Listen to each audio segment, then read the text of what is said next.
राधे राधे, श्री शिवाय नमस्तुभ्यम। महाराष्ट्र अमरावती में जो कथा वाची जा रही है गुरुजी द्वारा, उसी कथा में गुरुजी ने संतान सुख पाने के लिए, संतान नहीं है तो संतान सुख पाने के लिए एक बहुत अचूक उपाय बताए हैं। एक पीपल का पत्ता लीजिए, एक लोटा कलश जल लीजिए, बेल वृक्ष के नीचे जाइए और वहाँ जाकर आपको उस पीपल को पत्ता को बेल वृक्ष के जड़ में समर्पित कर देना है।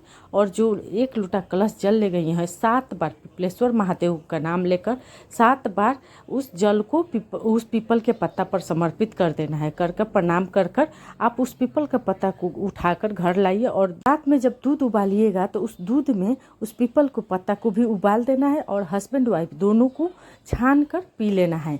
दूध गाय का होना चाहिए, उसी दूध में उबालकर, आपको जराना नहीं है, गाढ़ा नहीं करना, उबालकर मात्र छान कर पी लेना है। और उस पीपल के पत्ते को आप कहीं वृक्ष के नीचे समर्पित कर सकते हैं।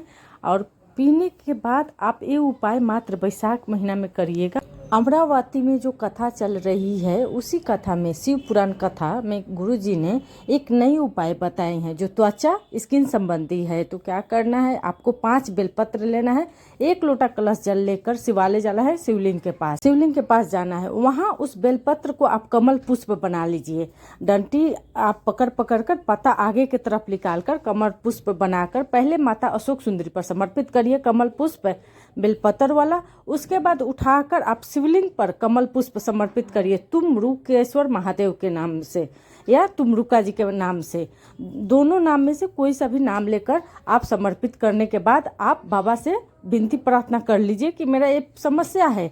उसके बाद जो 1 लोटा कलश जल ले गई हैं, धीरे धीरे श्री शिवाय नमस्तुभ्यम मंत्र का जाप करते हुए कलश जल शिवलिंग पर समर्पित कर देना है। यहाँ ध्यान दीजिएगा, समर्पित करने से पहले एक लोटिया या एक कटोरा आप जलाधारी के पास लगा दीजिएगा ताकि सारे जल आप उसमें रोक पाएं। और उस जल को और कमल पुष्प को लास्ट में आपको उठाकर घर लाना है।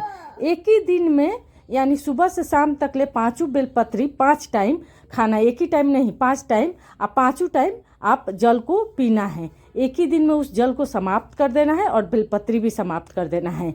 यानी सुबह से शाम तक में उस बेलपत्री और जल को समाप्त कर देना है।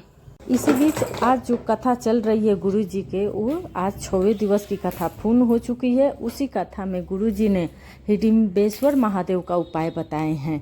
7 वृक्ष का पत्ते ले लीजिए, कोई भी वृक्ष का 7 पत्ते ले लीजिए तुलसी माँ को छोड़कर। 1 लोटा कलश जल और 1 बेलपत्र अलग से लेकर आप शिवालय जाइए, शिवलिंग के पास। ये उपाय आप कभी भी कर सकते हैं। इस उपाय को आप स्पेशल किसी या बीमारी के लिए या मनोकामना पूर्ति के लिए ना, आपको जीवन में जो भी कष्ट, समस्या, दुख है उसके लिए आप कभी भी कर सकते हैं। तो आप 1 लोटा कलश जल, 7 वृक्ष के पत्ते और 1 बेलपत्र लेकर शिवालय जाइए, शिवलिंग के पास। वहाँ पहले 7 जो पत्ता ले गई हैं, उस 7 पत्ता को आप शिवलिंग पर समर्पित कर दीजिए। उसके बाद जो जल ले गई हैं, उस जल को समर्पित कर दीजिए। लास्ट में आपके पास 1 बेलपत्र बचा। 1 बेलपत्र जब चढ़ाइएगा शिवलिंग पर तो हिडिम्बेश्वर महादेव का नाम लीजिएगा। हिडिम्बा के नाम के उच्चारण से हिडिम्बेश्वर महादेव का उत्पत्ति हुआ था। हिडिम्बेश्वर महादेव का नाम लेकर आप उस बेलपत्र को वहाँ पर समर्पित करिएगा। आप जब 1 बेलपत्र शिवलिंग पर समर्पित करिएगा तो हिडिम्बेश्वर महादेव का नाम लेकर आप उस बेलपत्री को समर्पित करिएगा। आपके जीवन का जो भी समस्या चल रही है वो जरूर समाप्त होगा। ये उपाय आप कभी भी कर सकती हैं।